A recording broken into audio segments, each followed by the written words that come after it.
പ്രതീക്ഷിച്ചിരിക്കുകയും ചെയ്യും ഞാൻ ഉറങ്ങുന്നു. ഉറക്കമെന്ന് പറഞ്ഞാൽ എല്ലാവരും പറയുന്ന ലേബർ റൂമിൽ ഞാൻ കൂർക്കം വലിച്ചുറക്കുമായിരുന്നു കേട്ടോ. സിസ്റ്റേഴ്സ് വെളിയിൽ പോയി ഇവരുടെ അടുത്തൊക്കെ പറയുന്നതെന്ന് പറഞ്ഞാൽ ഞാൻ കൂർക്കം വലിച്ചുറങ്ങുന്നെന്ന്. അങ്ങനെ ഉറങ്ങി എണ്ണീറ്റ് പിന്നെ അങ്ങോട്ട് എണീക്കുമ്പോഴത്തേക്കിന് ഇത് വാട്ടർ കൂടുതലായിട്ട് പോകുന്നൊക്കെയുണ്ട്.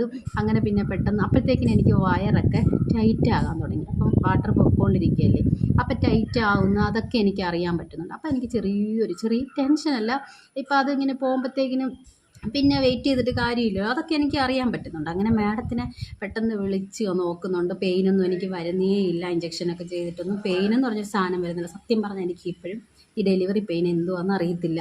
എല്ലാവരും പറയും നമ്മുടെ പീരീഡ്സിൻ്റെ എൻ്റെ ഏറ്റവും കൂടിയൊരു അതാണെന്ന് എനിക്കും അറിയാം. പക്ഷേ അത് സ്വയം നമുക്ക് അനുഭവത്തിൽ വന്നിട്ടില്ലല്ലോ, അതുകൊണ്ട് എനിക്കത് അറിയത്തില്ല കേട്ടോ. അപ്പം അങ്ങനെ മാഡത്തിനെ പിന്നെ പെട്ടെന്ന് വിളിച്ച് വരുത്തി. അങ്ങനെ 3 മണിയൊക്കെ ആയപ്പോഴത്തേക്കിന് 2:30, 2:45 ആയപ്പോഴത്തേക്കിന് എന്നെ